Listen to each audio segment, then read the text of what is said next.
4, 5 నిదానంగా మన రెండు చేతులు తీసుకొని కళ్ళపై పెట్టుకుందాం. ఒక 5 సెకండ్స్ అలాగే ఉంచుకొని 5, 4, 3, 2, 1 నెమ్మదిగా మన అరచేతులు మనం చూస్తూ ఇంత చక్కని ధ్యానానికి ఒకసారి గట్టిగా చప్పట్లతో ధన్యవాదాలు తెలియపరుద్దాం.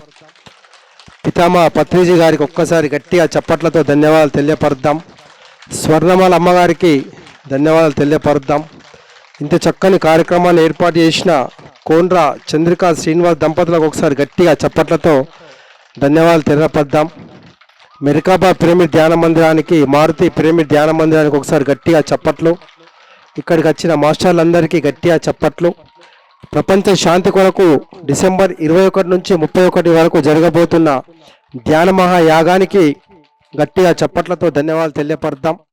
ఇక్కడికి వచ్చిన మాస్టర్లందరికీ కూడా థ్యాంక్ యూ. రోజు నిజామాబాద్ జిల్లా బాల్కొండ నియోజకవర్గం మెండోరా మండలం చాకిర్యాల్ గ్రామంలో మనం ఆనంద ఆదివారం హ్యాపీ సండే ధ్యాన జ్ఞాన కార్యక్రమం, అహింసాయుత మహాకరుణ శాకాహార ర్యాలీ కార్యక్రమాన్ని కోండ్ర చంద్రికా శ్రీనివాస్, చిరంజీవి మానస, మౌనిష హర్షవర్ధన్ దంపతులు ఈ కార్యక్రమాన్ని ఏర్పాటు చేశారు. వారికి, వారి కుటుంబ సభ్యులందరికీ హృదయపూర్వక ధన్యవాదాలు తెలియపరుస్తూ, మరి ఈనాటి మన ధ్యాన జ్ఞాన కార్యక్రమానికి జ్ఞానదాతగా ఆదిలాబాద్ జిల్లా నుండి మన సీనియర్ మాస్టర్ నరేంద్ర అసూరి గారు ఇచ్చేశారు. వారికి ఒక్కసారి గట్టిగా చప్పట్లతో ధన్యవాదాలు తెలియపరుస్తూ వారిని వేదికపైకి రావాల్సింది ఆహ్వానిస్తున్నాం. అదేవిధంగా మరి ఈనాటి కార్యక్రమానికి మరి ఉదయ్ మహారాజ్ గారు, వారు బోధన్, వారు వాస్తు పండితుడిగా మరి అనేక రంగాల్లో విశిష్టమైన సేవలు అందిస్తూ ఉన్నారు. వారికి ఒక్కసారి గట్టిగా చప్పట్లతో ధన్యవాదాలు తెలియపరుద్దాం. మరి పిరమిడ్ సొసైటీల్లో వారిని మొట్టమొదటిసారి వారిని ఆహ్వానించడం జరిగింది. వారి యొక్క జ్ఞానాన్ని కూడా మనం తెలుసుకుందాం. వాస్తు పండితుడిగా, ఆస్ట్రాలజర్గా వారు సేవలు అందిస్తూ ఉన్నారు. మరి వారొక ఫౌండేషన్ని కూడా ఏర్పాటు చేశారు. మరి మనమందరం వారి సందేశాన్ని వారి మాటల్లో తెలుసుకుందాం. మరి అదేవిధంగా ఇంత చక్కని కార్యక్రమాన్ని ఏర్పాటు చేసిన కోండ్ర శ్రీనివాస్ గారిని కూడా వేదికపైకి రావాల్సింది ఆహ్వానిస్తున్నాం. మరి కోండ్ర చంద్రిక మేడం గారు, అదేవిధంగా శ్రీనివాస్ దంపతులు వేదికపైకి రావాల్సిందిగా వారిని రండి సార్. ఇక్కడ మేడం చంద్రిక మేడం గారు రండి. అదేవిధంగా మన జిల్లా PSSM chief adviser Dayanand sir గారు, మరి అదేవిధంగా డాక్టర్ శ్రీనివాస్ గారు, మరి అదేవిధంగా ఆదిలాబాద్ నుంచి విచ్చేసిన జితేందర్ గారిని కూడా వేదికపైకి రావాల్సింది ఆహ్వానిస్తున్నాం. మరి చాలా అద్భుతమైన కార్యక్రమం ఈరోజు. మరి మేడం గారు రండి. మేడం మన చంద్రిక మేడం గారు, వారు మరి ఇంత చక్కని కార్యక్రమాన్ని ఏర్పాటు చేశారు. మరి వారు 2 ధ్యాన మందిరాలను ఈ గ్రామంలో వారి ఇంటి వద్ద మెరికాబా పిరమిడ్ ధ్యాన మందిరం, అదేవిధంగా వారి ప్లాట్లో అద్భుతమైన మారుతి పిరమిడ్ ధ్యాన మందిరాన్ని వారు నిర్మించారు. మరి పత్రిజీ గారి యొక్క ఆశయం కొరకు వారెంతో కృషి చేస్తూ మరి ఈ ప్రాంతంలో, ఈ గ్రామంలో మరి ప్రజలందరూ ధ్యానులు కావాలి, శాకారులు కావాలి, పిరమిడ్ మాస్టర్లు కావాలని వారు ఉన్నంతలో సేవ చేస్తూ మరి అద్భుతమైన ధ్యాన మందిరాలు పత్రిజీ గారు చెప్పారు. మరి ప్రతి పిరమిడ్ మాస్టర్ ఇంట్లో ధ్యాన మందిరాలు నిర్మించాలి, పిరమిడ్ శక్తిని ఉపయోగించుకోవాలి అని చెప్పేసి వారి యొక్క ఆశయ సాధన కొరకు సమిధలై పనిచేస్తున్నటువంటి పత్రిజీ సైనికులకు హృదయపూర్వక ధన్యవాదాలు, కృతజ్ఞతలు. మనమందరం కూడా ప్రతిరోజు మరి పత్రిజీ గారు జన్మించిన నిజామాబాద్ జిల్లాలో ఎంతో అద్భుతంగా కార్యక్రమాలు నిర్వహిస్తున్నాం. ఎక్కడ కార్యక్రమాలు జరిగినా మనమందరం కూడా కలిసికట్టుగా ఒక పండుగ వాతావరణంలో ఈ కార్యక్రమాలు నిర్వహిస్తున్నాం. మరి పత్రిజీ గారు జన్మించిన ఈ నిజామాబాద్ జిల్లా, మరి ఒక్కసారి శ్రీనివాస్ మాస్టర్కు, చంద్రిక దంపతులకు మనం గట్టిగా చప్పట్లతో ధన్యవాదాలు తెలియపరుద్దాం. ఇంత చక్కని కార్యక్రమాన్ని ఏర్పాటు చేసి మనందరి కలయికకు వారు ఈరోజు కారణమయ్యారు. మరి పత్రిజీ గారు జన్మించిన ఈ నిజామాబాద్ జిల్లాలో మరి గ్రామానికి ధ్యానం గురించి, శాకాహారం గురించి, ప్రేమిక శక్తి గురించి తెలవాలన్న ఒక గొప్ప ఆలోచనతోని ప్రతి ఆదివారం రోజు ఎక్కడో ఒకక్కడ ఏదో ఒక ప్రాంతంలో, ఏదో ఒక గ్రామంలో మన కార్యక్రమాలు నిర్వహించుకుంటున్నాం. మరి అందులో భాగంగా ఇక్కడ ఈ కార్యక్రమాన్ని మనం ఏర్పాటు చేసుకున్నాం. మరి ఈనాటి కార్యక్రమానికి మన జ్ఞానదాతగా నరేంద్ర అసూరి గారు వచ్చారు. వారి యొక్క సందేశాన్ని మనం తీసుకుందాం. మరి ఆ తర్వాత ఉదయ్ మహారాజ్ గారు కూడా వచ్చారు. వారి కూడా ధ్యాన సందేశం, ఆ తర్వాత మధ్యాహ్నం లంచ్ తర్వాత శాకాహార ర్యాలీ ఉంటుంది. మరి వచ్చిన వారందరూ కూడా సాయంత్రం వరకు ఉండి శాకాహార ర్యాలీని మనం విజయవంతం చేసుకుందాం. మూగజీవాల సంరక్షణ కొరకు జరుగుతున్న ఈ ర్యాలీ మనమందరం కూడా భాగస్వామ్యం అవుదాం. ఈ ర్యాలీలో అడుగులేసి కార్యక్రమాన్ని విజయవంతం చేద్దాం. Thank you. అందరికీ నమస్కారం. ధ్యానం అంటే శ్వాస మీద ధ్యాస అంటూ, ధ్యానం ద్వారానే సమస్త మానవాళి ముక్తి మార్గంలో పయనించగలదు అని తెలియచేస్తూ, ధ్యానం అంటే మనలో ఉన్నటువంటి భయాలను, ఆందోళనలను, ఒత్తిడులను, ఎన్నో రకాల మూఢనమ్మకాలను తొలగించుకునే మార్గం అని చెప్తూ, ఎన్నెన్నో జన్మలుగా దేనికోసమైతే ఆత్మ అన్వేషణ చేస్తుందో అది పొందే మార్గం కేవలం ధ్యానమే అని చెప్తూ, మనందరికీ ఆ మార్గాన్ని అందించినటువంటి జగద్గురువు మైత్రేయ బుద్ధుడు బ్రహ్మర్షి పితామహ పత్రిజీకి అనంతకోటి ఆత్మ ప్రణామాలు. నా పేరు నరేంద్ర ఆసూరి. నేను ఆదిలాబాద్లో ఉంటాను. ఈ జన్మలో నేను పత్రిజీని 2007లో కలవడం జరిగింది. కొన్ని తప్పని పరిస్థితులలో. అంతకంటే ముందు నా జీవితం అంతా విపరీతంగా ఉండేది, సరిగా ఉండేది కాదు. ఎన్నో రకాల మానసిక ఒత్తిళ్లు, శారీరక రుగ్మతలు, ఆర్థిక ఒత్తిళ్లు ఇవన్నీ ఉండేవి. వాటన్నిటి నుంచి బయటపడే మార్గం తెలియక నేను ఈ జీవితాన్ని అంతం చేసుకుందాం అనుకున్న స్థితిలో నా సహధర్మచారిణి పావని ద్వారా నాకు ధ్యానం అందడం జరిగింది. సో ఈ జన్మలో నాకు మొదటి ధ్యాన గురువు పావని, మా ఆవిడ. మా ఆవిడ అలా ప్రెషర్ చేయడం ద్వారా నేనేమి చెప్పిన వెంటనే ఏం లేదు. నాకంటే మొండోడు భూమి మీద ఎవడు లేడు. ఒక్క ఆయన మాత్రం ఉన్నాడు నాకంటే మొండోడు, పత్రిజీ మాత్రమే. నేను ఇంకెవరిని చూడలా, వినలేదు. నేను ఒక 3 సంవత్సరాలు చెప్పింది. అప్పటి వరకు నా జీవితం అంతా కూడా ఏ దేవుడిని నమ్మేవాడిని కాదు, ఏ గురువుని నమ్మేవాడిని కాదు. ఇదిగో ఇలా గడ్డం పెంచుకుని ఎవరైనా వస్తే వాళ్ళ నుంచి దూరంగా పారిపోయేవాడిని. కోర్స్ ఇప్పుడు నేను కొద్దిగా పెంచుకుంటున్నాను. మీ అంత అందంగా లేదు నా గడ్డం. మీ గడ్డం చాలా అందంగా ఉంది. పారిపోయేవాడిని. సో ఆ పరిస్థితులలో నేను పత్రిజీని చూడడం జరిగింది. అప్పటి నుండి పత్రిజీ ఏం చెప్తున్నారు నా లోపల నాకు తెలియకుండానే ఒక శాస్త్రవేత్త ఉన్నాడు. ఏదైనా ఎవరు చెప్తే నమ్మను, మోమాటమే లేదు. నేను నమ్మట్లేదని మోహమ్మనే చెప్పేస్తా. నువ్వు చెప్పింది నాకు నచ్చలేదని చెప్పేస్తా. మోహమ్మనే చెప్పేస్తా, ఏమైనా అనుకోని. అలా ఉన్న నాకు ఎందుకో పత్రిజీ అందించినటువంటి ఈ ధ్యానం అనేది ఇక్కడ ఏదో ఉంది అని అర్థమైంది. ఏదో ఉంది ఈ ధ్యానంలో. అప్పటి వరకు అందరూ దేవుళ్ళ గురించి ఎక్కడెక్కడో చెప్పేవారు, కానీ పత్రిజీ మాత్రం మొట్టమొదటిసారి పత్రిజీ నోటి నుంచి విన్న మాట ఏంటంటే, నువ్వు దేవుడివి. ఇదేంటి? గురువులందరూ నేను దేవుడిని అని చెప్తారు, లేకుంటే దేవుడిని కలుసుకోవాలని ఇక్కడికో వెళ్ళాలని చెప్తారు. కానీ మొట్టమొదటిసారి ఒక గడ్డమున్న వ్యక్తి నువ్వు దేవుడు అని చెప్తున్నాడు. అది ఎక్కడో తాకింది నాకు మైండ్లో. అప్పుడు పత్రిజీ అసలు ఏం చెప్పారని వినడం ప్రారంభించాను, చదవడం ప్రారంభించాను. అప్పుడు నాకు అర్థమైంది. కొన్ని లక్ష్య పుస్తకాలలో ఉన్నటువంటి ఆ సారాంశాన్ని,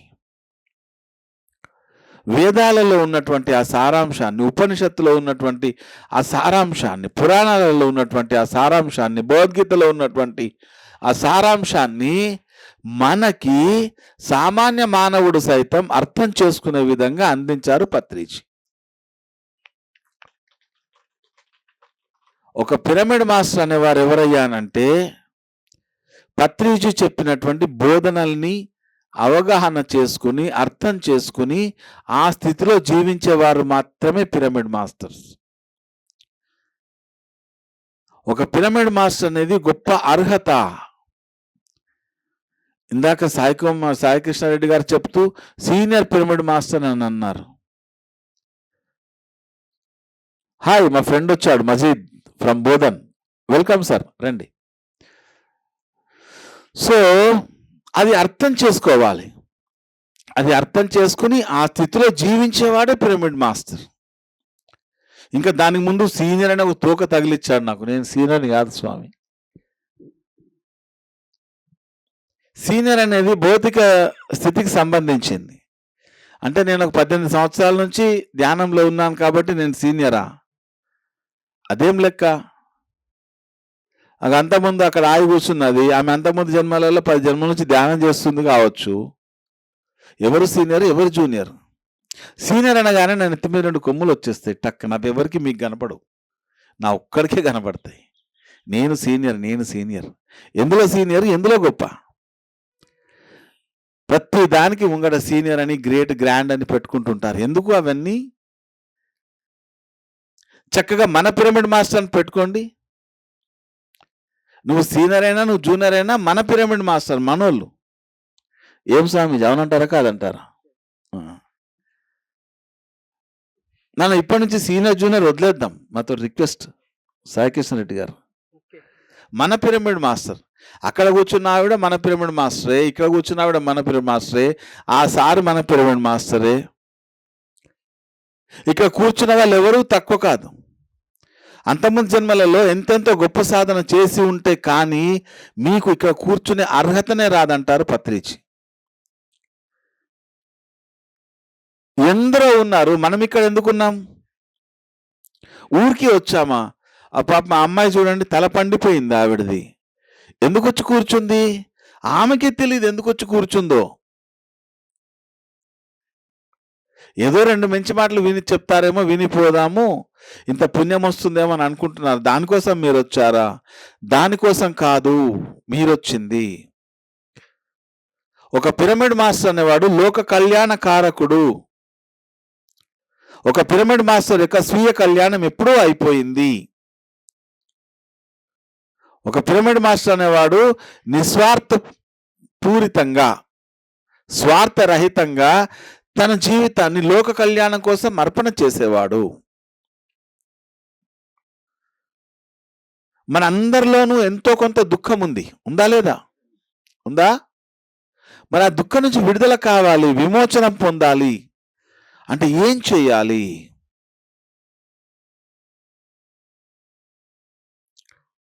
ఏం చేయాలి? అలా దుఃఖం ఉండడానికి కారణం ఏంటి? అంతకుముందు మనం చేసినటువంటి ఎన్నో కర్మలు, ఈ జన్మలో కానివ్వండి, అంతకుముందు జన్మలో కానివ్వండి. మరి అంతకుముందు మనం చేసినటువంటి ఎన్నో కర్మల నుంచి మనం విడుదల పొందాలి అని అంటే ఏదో ఒక మార్గం అనేది ఉండాలి కదా? ఉండాలా లేదా? ఉండాలి. ఆ మార్గం ఏంటయ్యానంటే ధ్యానము, జ్ఞానము, నిస్వార్థ క్రియ. ఈ 3 ద్వారానే మనము ఆ ముక్త స్థితిని పొందగలం, ఆ విముక్త స్థితిని పొందగలం. అథవా లేదు. భారో వివేకినః శాస్త్రః, భారో జ్ఞానంచ రాగినః, అశాంతస్య మనోభారో భారో నాత్మ విదో నపుః అంటాడు వశిష్ఠుల వారు యోగ వాసిష్టంలో.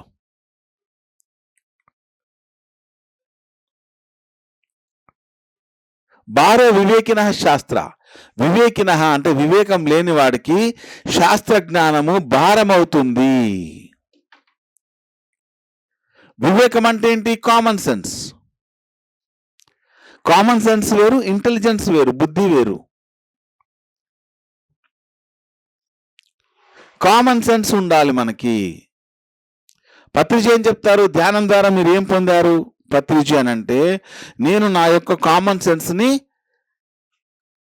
డెవలప్ చేసుకున్నాను అంటారు పత్రిజీ. అలా కామన్ సెన్స్ లేని వారికి శాస్త్రాలు అనేటి భారం అవుతాయి. ఈ శాస్త్రాలన్నీ ఎందుకున్నాయి? శాస్త్రాలన్నీ కూడా మన కర్మలు ఏ విధంగా చేయాలి, మనం చేసే కర్మలలో ముగ్గురు ఉంటారు: కర్త, కర్మ, క్రియ. ఒక పని చేస్తుంటే ఈ ముగ్గురు ఉండాల్సిందే. కర్త, కర్మ, క్రియ అంటే చేసేవాడు, చేస్తున్నది, ఈ చేస్తున్న పని యొక్క మార్గం. ఈ మూడు ఉంటాయి విధానం. కర్త, కర్మ, క్రియ. మనకి ఈ క్రియ అంటే కర్మ తెలుసు, కర్త ఎవరో తెలియదు. ఎప్పటి వరకు అయితే ఈ కర్త నేను అనే ఈ భౌతికపరమైనటువంటి భావనలో ఉంటారో అప్పటి వరకు ఈ క్రియల ద్వారా నువ్వు ఫలితాన్ని ఆశించడం ప్రారంభిస్తావు. ఎప్పుడైతే నువ్వు ఫలితాన్ని ఆశించడం ప్రారంభిస్తావో అది నిస్వార్థ క్రియ కాదు. ఎప్పుడైతే నువ్వు నిస్వార్థ క్రియ లేదో అప్పుడు నువ్వు ఏదైతే విముక్త స్థితి అనుకుంటున్నావో దాన్ని పొందలేము, ధ్యానం చేసినా, జ్ఞానం ఉన్నా. ఎందుకంటే వివేకం లేకుంటే ఈ ధ్యానం ద్వారా పొందే జ్ఞానం కూడా మనకి భారం అవుతుంది. వశిష్ఠుల వారు చెప్తారు, కొన్ని వేల సంవత్సరాల క్రితం చెప్పారు మహాద్భుతంగా. యోగ వాసిష్టంలో ఉత్తర రామాయణం అంటారు దానిని, అందరూ చదవాలి. భారో వివేకిన శాస్త్ర. వివేకం అనేది ఉంటే ఆ శాస్త్రాలను ఏ విధంగా ఉపయోగించుకోవాలో మనకు తెలుస్తుంది. అది లేకపోతే అది మనకే బరువు అవుతుంది. ఆ కర్మలు ఉంటాయి. ఆ కర్మలు 3 రకాలుగా ఉంటాయి: విహిత కర్మలు, వికర్మలు, అకర్మలు. విహిత కర్మలు అంటే శాస్త్రబద్ధంగా చేసేవి. ఏది శాస్త్రబద్ధమైనదో చెప్పడానికే ఈ శాస్త్రాలన్నీ ఉన్నాయి. ఆ శాస్త్రాల గురించి మనం తెలుసుకోవాలి, కానీ మనం తెలుసుకోం. అంత టైం ఎక్కడుంది మనకి? మన దగ్గర అన్నిటికీ టైం ఉంటుంది, కానీ ఏదైతే అవసరమో అది తెలుసుకోవడానికి టైం ఉండదు. టైం చాలా ఇంపార్టెంట్. 9 గంటలకు 10 గంటలకు అని ఇక్కడ పెట్టారు. అందరు ఆరాంగా 10:30, 11, 12 వరకు వచ్చారు. ఎలా వస్తుంది మీ జ్ఞానము? జ్ఞానం తెలుసుకోవాలనే ఆతృత లేకపోతే, జ్ఞానం తెలుసుకోవాలనే శ్రద్ధ లేకపోతే మనకి జ్ఞానం రాదు రాదు రాదు రాదు. శ్రద్ధావాన్ లభతే జ్ఞానం. శ్రద్ధ ఉంటేనే జ్ఞానం వస్తుంది. శ్రద్ధ లేకపోతే జ్ఞానం రాదు. ఊరికే మీరు ఇక్కడ కూర్చుంటారు అంతే. మీరు కూర్చుంటారు, మీరు కొంత సమయాన్ని ఇక్కడ గడుపుతారు, కానీ ఇక్కడ గడిపిన సమయం వల్ల మీకు ఉపయోగం గుండు సున్నా. శ్రద్ధ లేకపోతే జ్ఞానమే రాదు. ఎలా వస్తుంది? మీరు వంట వండడం ఎంత శ్రద్ధతో చేస్తారో అలాగే ఈ జీవితాన్ని సరిగా జీవించడం పట్ల మనం ఎందుకు శ్రద్ధ చూపించము? మీరు ఒక టీవీ సీరియల్ చూస్తుంటారు, ఆ మధ్యలో మీ కొడుకు ఎవరో పిల్లొచ్చి డిస్టర్బ్ చేస్తుంటే ఏమంటారు? ప్రపంచం అంతా మునిగిపోతున్నట్టు గోల చేస్తారు. పాప మీ ఆయన బయట నుంచి వచ్చి టీ పెట్టించమంటే ఏమంటారు? నీకు ఇప్పుడే దొరికింది, ఆగు సీరియల్ అయిపోని అంటారు. అదేమన్నా వచ్చేదా సచ్చేదా? మీకు ఏమైనా ఉపయోగమా? దాని పట్ల మాత్రం ఎక్కడ లేని శ్రద్ధ చూపెడతారు. కాస్త జీవితానికి ఆ జీవితానికి ఏమి పనికిరావు. అవి పనికొస్తాయా సీరియళ్ళు? మరి ఎందుకు చూస్తున్నారు? ఇక్కడ ఎంతమంది సీరియల్ చూస్తున్నారు? చేతులు ఎత్తున్నారు, నిజంగా చేతులు ఎత్తున్నారు. ఎవరు చూస్తలేరా? ఒకసారి మీకు మీరే సపర్లు కొట్టుకోరు. Very good. అవేవి కూడా మన జీవితానికి పనికిరావు. దాన్ని కూడా అంగీకరించాలి. అవేవి కూడా మన జీవితాన్ని నిజంగా పనికొస్తాయా చెప్పండి? పనికిరావు. కానీ దాని పట్ల మనకి శ్రద్ధ ఉంది. అది అయిపోయిన తర్వాత దాని గురించి డిస్కషను. వంటలక్క డాక్టర్ బాబుని కలుస్తుందా లేదా, అదో పెద్ద డిస్కషన్. మళ్ళీ రాధా కళ్యాణం అవుతుందా లేదా, రాధా కళ్యాణం అయితే ఏంటి మీకేంటి, సీరియల్లో కళ్యాణం అవుతుంది, బయట ఆమె కుమారి. ఆ నటిస్తున్న పోర్షన్స్ పట్టుకుని, ఆ పాత్రల్ని పట్టుకుని మనని మనం ఇంప్లై చేసుకుంటూ మన జీవితాన్ని వ్యర్థం చేస్తున్నాం.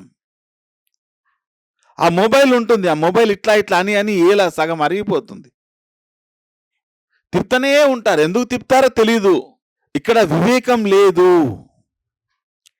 వివేకం లేకుండా మీరు ఎన్ని శాస్త్రాలు తెలుసుకున్నా కూడా వృధానే.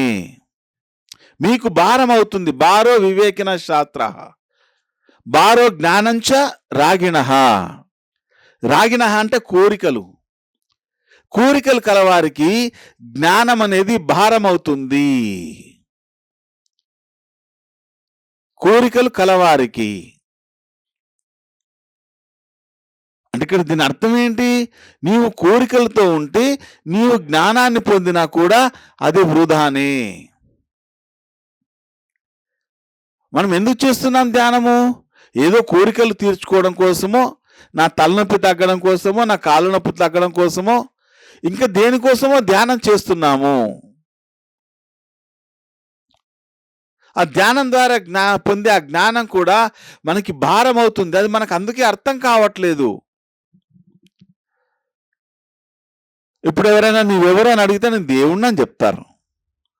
మరి దేవుణ్ణిలాగా జీవిస్తున్నామా? జీవించకపోతే కనుక ఆ జ్ఞానము మనకి భారం అవుతుంది. ఎందుకు అనంటే మనం ఇంకా కోరికలకు బద్ధమై ఉన్నాము, కోరికలకి బందీలుగా ఉన్నాము. కోరికలకు బందీలుగా ఉన్నవారు తాము చేసే ప్రతి కర్మల నుంచి కూడా ఫలితాన్ని ఆశిస్తూ ఉంటారు. అలా ఫలితాన్ని ఆశించకుండా చేసేదే నిస్వార్థ కర్మలు. ఈ నిస్వార్థ కర్మలందరూ కూడా లోక కళ్యాణం కోసం మాత్రమే చేస్తారు. ఎప్పుడైతే మీరు లోక కళ్యాణం కోసం మీ కర్మల్ని మీరు చేస్తారో ఆ కర్మలన్నీ కూడా నిస్వార్థ పూరితమైనవే. ఇదిగో ఇక్కడ మనకు చంద్రిక అండ్ శ్రీనివాస్ రెడ్డి సార్ వారు నిస్వార్థ పూరితమైన కర్మలే కదా ఇవన్నీ.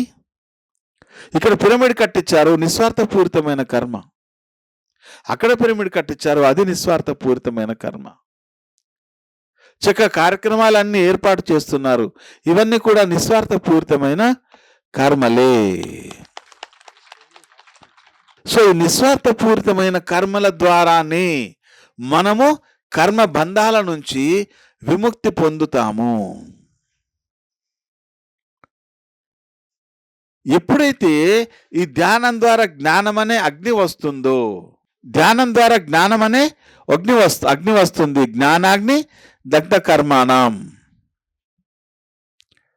శ్రీకృష్ణ వారు చెప్తారు, ఎస్య సర్వే సమారంభ కామ సంకల్ప వర్జిత జ్ఞానాగ్ని దగ్ధ కర్మాణం త్వమహు పండితం బుధా.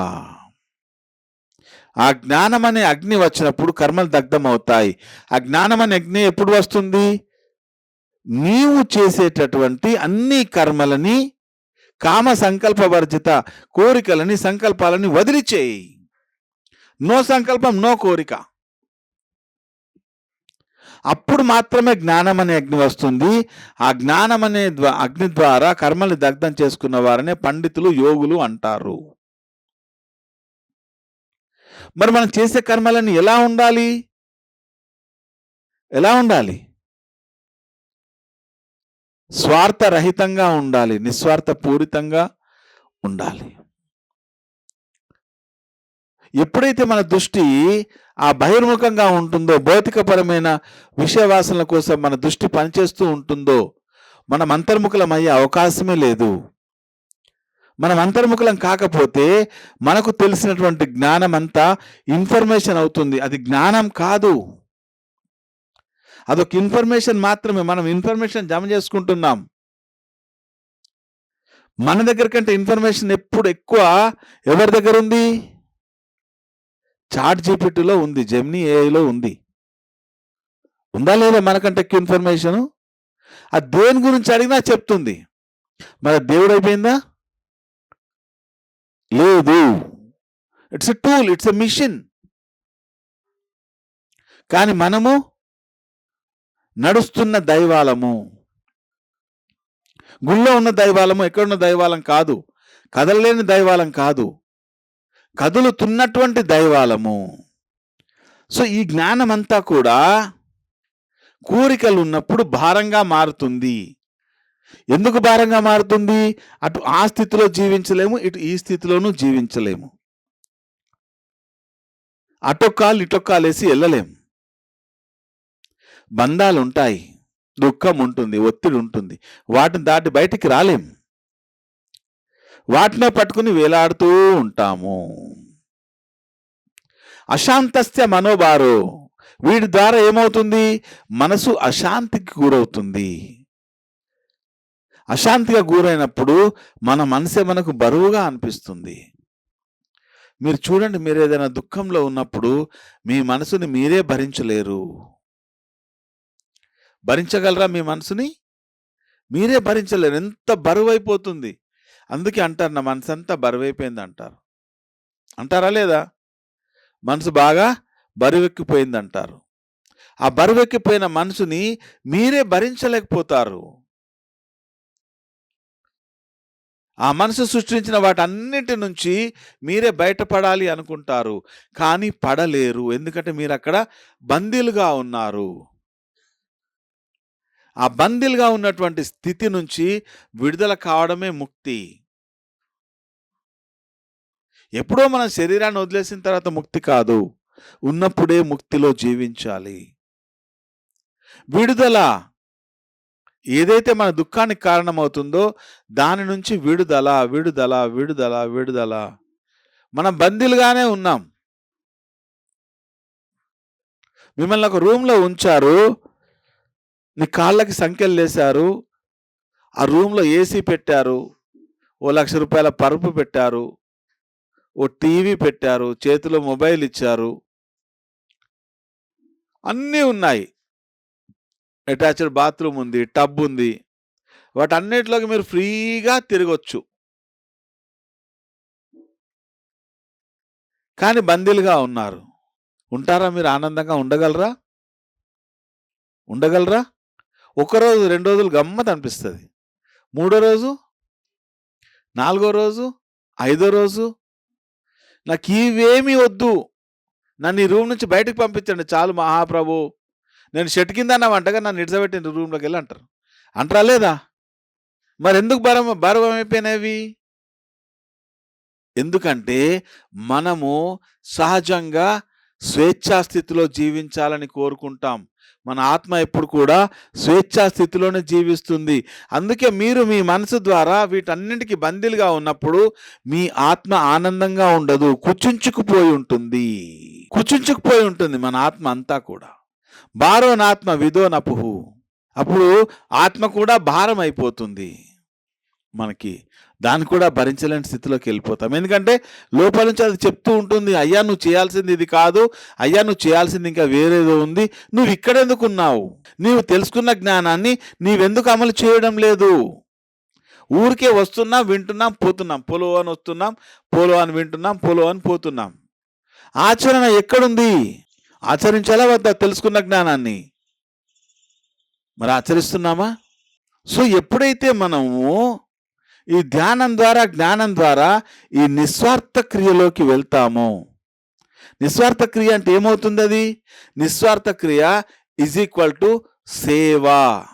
సేవ అనేది నిస్వార్థ పూరితంగా ఉండాలి. ఈ 3 అంటే ధ్యానము, పత్రిక అదే చెప్తారు, ధ్యానము, జ్ఞానము, సేవ.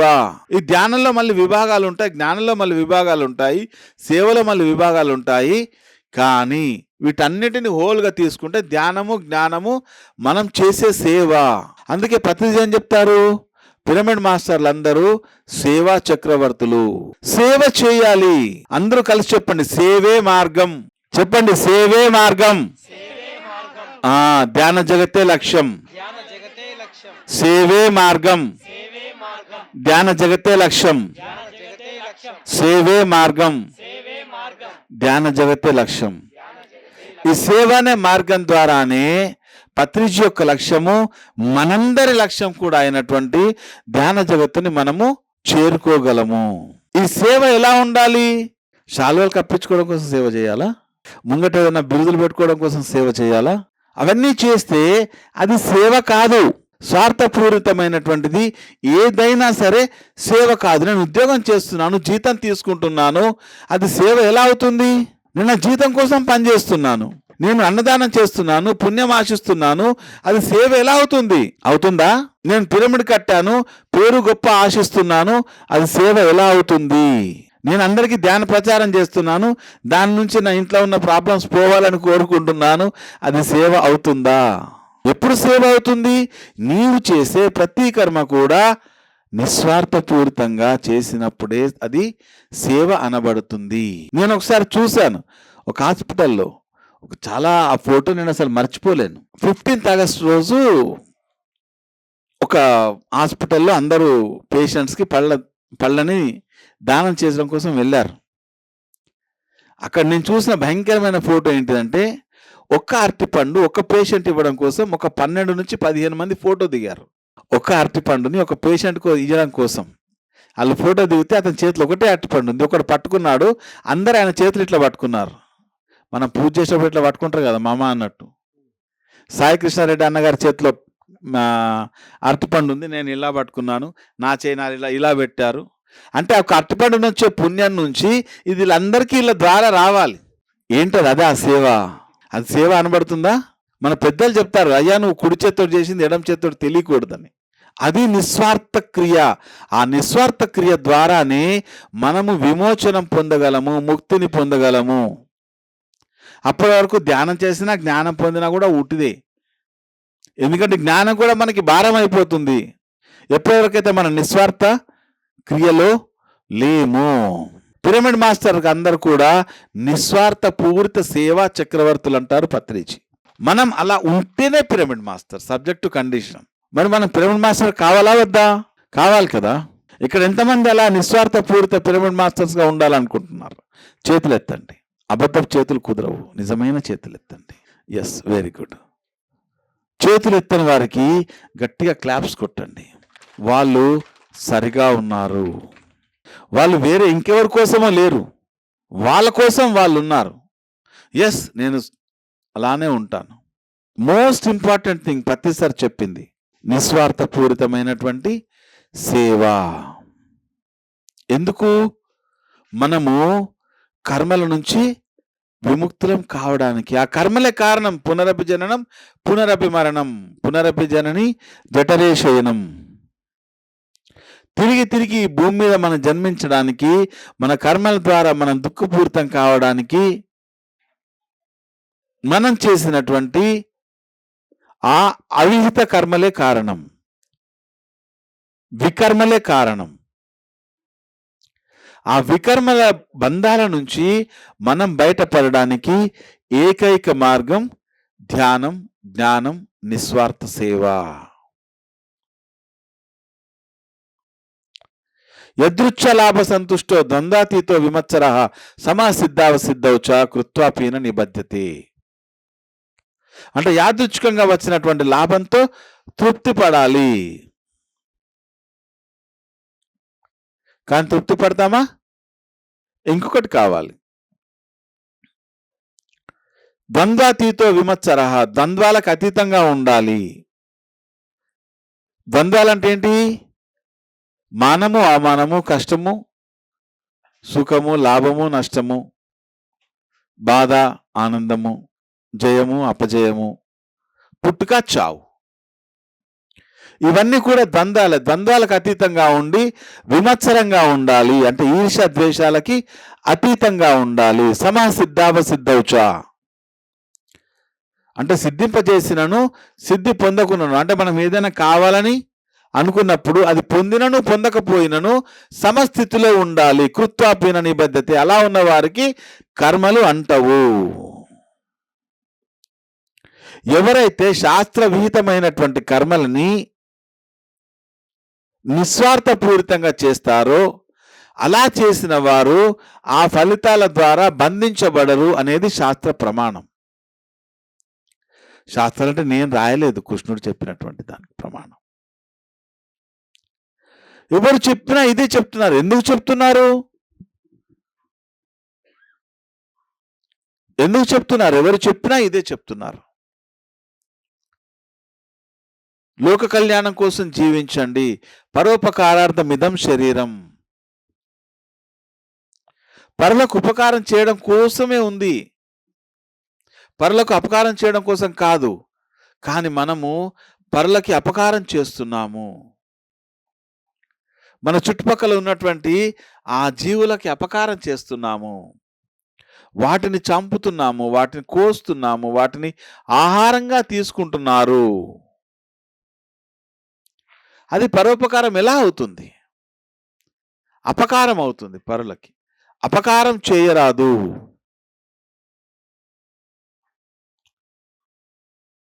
అపకారము చేయరాదు.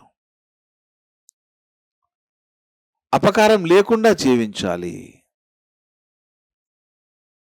అప్పుడు మనము మన కర్మల చేత బంధించబడము. అలా బంధించబడకుండా ఉండడమే ముక్త స్థితి, విముక్త స్థితి. ఆ విముక్త స్థితిలో ఎప్పుడైతే మనం జీవిస్తామో మనలోనే ఉన్నటువంటి ఆ దైవత్వాన్ని మనం తెలుసుకుంటాము. తనలో సర్వం ఉండగా తన లోపల వెతకలేక ధర వెదికెడి ఈ తనువుల మోసడు ఎద్దుల మనములు తెలుపంగా వశమే మహిళ వేమ అంటారు వేమనాచార్యుల వారు. తనలోనే సర్వం ఉంది, అంతా తనలోనే ఉంది, కానీ వెతకలేకపోతున్నాడు ఈ మానవుడు. అలా వెతకలేకుండా ఎప్పుడైతే ఉన్నాడో తన జీవితమే తనకి భారం అయిపోతుంది. అందరూ ఎప్పుడో ఒకసారి అనుకుని ఉంటారు, ఏందిరా ఈ బతుకు అని అనుకుంటారా లేదా?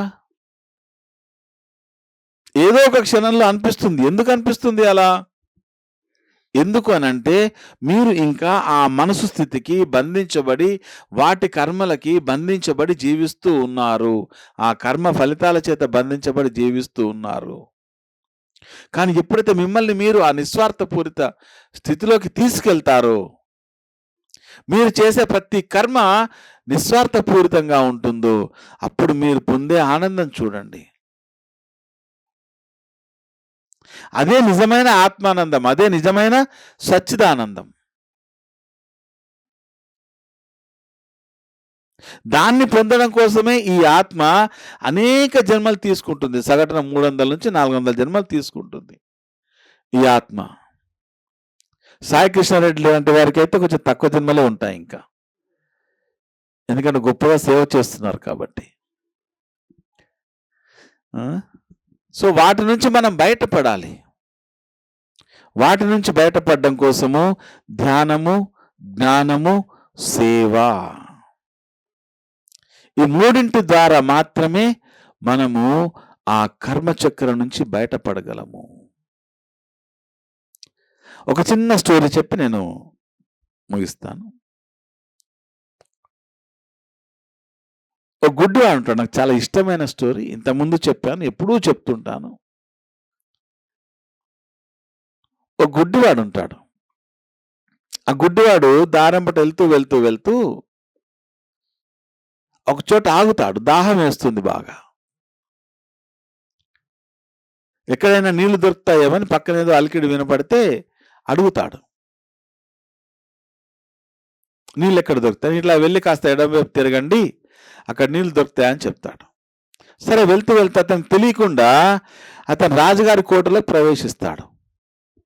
రాజుగారి కోటలో ప్రవేశించింది కాకుండా అలా వెళ్ళిపోతూ రాణిగారి అంతఃపురంలో కూడా వెళ్ళిపోతాడు. రాణిగారు అతను చూసి భయపడి భటుల్ని పిలిచేసి బంధింపజేస్తుంది. ఈ బంధించినటువంటి భటులు రాజుగారి ముంగట ప్రవేశపెడతారు ఈ గుడ్డివాన్ని. రాజుగారికి చాలా కోపం వచ్చేస్తుంది. నీవు రాణిగారి అంతఃపురంలోకి ఎలా వెళ్ళావు? ఆవిడ అనుమతి లేకుండా. ఆవిడ అనుమతి లేకపోతే నేనే వెళ్ళను, నువ్వెలా వెళ్ళావు? అంతే కదా, నువ్వెలా వెళ్ళావు? కాబట్టి నీకు మృత్యు దండన ఇచ్చేసేయండి, విన్ని ఉరిదీసేయండి అని చెప్తాడు. ఆ గుడ్డివాడు లబోదివో మొత్తుకుంటాడు, నేను గుడ్డివాడిని అయ్యా, నాకు తెలియదు గుడ్డివాణ్ణి, క్షమించేసేయండి అంటే సమస్య లేదంటాడు. పాపం పక్కన మంత్రి ఉంటాడు, కాస్త తెలివైన వాళ్ళని మంత్రులుగా పెట్టుకుంటారు రాజులు. ఆ మంత్రి ఏం చేస్తారంటే, గుడ్డివాడు నాయన వదిలేసేయండి రాజుగారు అంటే, లేదు లేదు ఏదో శిక్ష పడాలంటే వీడికి సరిపడ శిక్ష నేను వేస్తాను, నువ్వు ఈ రాజ్యం కోటలోకి ఏ విధంగా ప్రవేశించావో అదే విధంగా ఎవరి సహాయం లేకుండా ఈ కోట నుంచి నువ్వు బయటికి వెళ్ళిపోవాలి. ఈ కోటలో ఉన్న ఎవ్వరు కూడా నీకు మార్గం చూపించరు బయటికి వెళ్ళడానికి, నీకు ఇక్కడ ఎవరి నుంచి ఏ సహాయము అందదు, నువ్వే వెళ్ళిపోవాలి. అప్పుడు ఆ గుడ్డివాడు అంటాడు, అయ్యా గుడ్డివాడిని మీరు నాకు ఇంత పెద్ద శిక్ష వేశారేంటి, ఏదైనా మార్గం చూపెట్టండి. అప్పుడు మంత్రి ఏమంటాడంటే, ఈ కోట నుంచి బయటపడడానికి ఒకే మార్గం ఉంది, ఒకే ద్వారం ఉంది, ఈ కోట గోడ అంతా కూడా గుండ్రంగా ఉంది, ఇక నువ్వు వెళ్ళిపో అంటాడు. గుడ్డివాడైనా చాలా తెలివైన వాడు. వాడు ఏం చేస్తాడు, కోట గోడను అలా తడుముకుంటూ వెళ్తాడు. ఎక్కడో చోట ద్వారం తాకుతుందిగా, తడుముకుంటూ రాజుగారి కోట చాలా పెద్దది, తడుముకుంటూ సరిగ్గా ద్వారం దగ్గరికి వస్తాడు. ద్వారం దగ్గరికి రాగానే వీడికి దురదలేస్తుంది, గోక్కుంటాడు. ఇప్పటిదాకా రాలేదు ద్వారం, ఇప్పుడే ఇంకేముంటుందిలే అని ఆ రెండు చేతితోడు దురదశ గోక్కుంటే ఎంత హాయిగా ఉంటుందో, ధ్యానంలో కూర్చుని అంత హాయిగా ఉండదు, చాలా హ్యాపీగా ఉంటుంది. సో అలా గోకుని వెళ్ళేసరికి ద్వారం దాటి వెళ్ళిపోతాడు. మళ్ళీ ఆ గోడను తడుముతూ మళ్ళీ వస్తాడు. వాడి విధివశాత్తు మళ్ళీ ద్వారం దగ్గర వచ్చేసరికి మళ్ళీ దురదేస్తుంది. మళ్ళీ వస్తాడు, ద్వారం దగ్గర సరికి మళ్ళీ దురదేస్తుంది. వాడు ఎప్పటికైనా ద్వారాన్ని బయటపడగలడా? ఆ ద్వారం నుంచి ఎప్పటికైనా పడలేడు. అలానే ఈ యొక్క పునరభిమరణం అనే ఈ చక్రం నుంచి బయటపడడానికి మనకు ఒక ద్వారం దొరికింది. ఏంటయ్యా అంటే ఆ ద్వారము ధ్యానము. ఈ ధ్యానం దగ్గరికి రాగానే దురదేస్తుంది, కోరికలు ఆశలు ఇదంతా దురద. కోరికలు తీరుతాయి, దురదేస్తే గోక్కుంటే హ్యాపీగా ఉంటుంది. కానీ ద్వారం నుంచి బయటపడతామా? పడలేము. పడాలి అని అంటే ఈ దురద తగ్గించుకోవాలి. ఈ కోరికలు, సంకల్పాలు, ఆశలు అవన్నింటి యొక్క ఆ దురద తగ్గించుకుంటేనే మనము ఈ యొక్క ఆ చక్రం నుంచి బయటపడగలము, అథవా పడలేము. మరి బయటపడాలా వద్దా? సో అందరము నిస్వార్థపూరితమైనటువంటి సేవలో ఉందాము. స్వార్థపూరితమైనటువంటి సేవలో ఉంటే ఇంకొక 2 శాలువాలు ఎక్కువస్తాయి, కానీ ద్వారం మూసియే ఉంటుంది, బయటపడలేరు. బయటపడాలంటే మనం ధ్యానం ద్వారా, జ్ఞానం ద్వారా, నిస్వార్థపూరితమైనటువంటి సేవ ద్వారా మాత్రమే మనం బయటపడగలము. ఏదైనా ఆశించి చేశామా బంధమే అవుతుంది, గుర్తుంచుకోండి. ఈ బంధము మరొక జన్మకి కారణమవుతుంది. ఏముందిలే జన్మే కదా తీసుకుందామని అనుకోకండి, ఆ జన్మ ఏ విధంగానైనా ఉండొచ్చు. సో కాబట్టి ప్రతిదీ అందించిన ఈ జ్ఞానాన్ని, ధ్యానాన్ని, నిస్వార్థపూరితమైన సేవ మార్గాన్ని మనం అందరం అందుకుందాం. So thank you so much. Thank you sir, thank you. సార్ది మళ్ళీ క్లాస్ ఉంటుంది, మరి ఇప్పుడే అయిపోయింది అనుకుంటున్నారు. ఇప్పుడు డాక్టర్ శ్రీనివాస్ గారు ఒక చిన్న పాట అయిన తర్వాత మన పిరమిడ్ సొసైటీలోకి మొట్టమొదటిసారిగా ఉదయ్ మహారాజు గారిని ఆహ్వానించాము. వారి సందేశం ఉంటుంది. Thank you.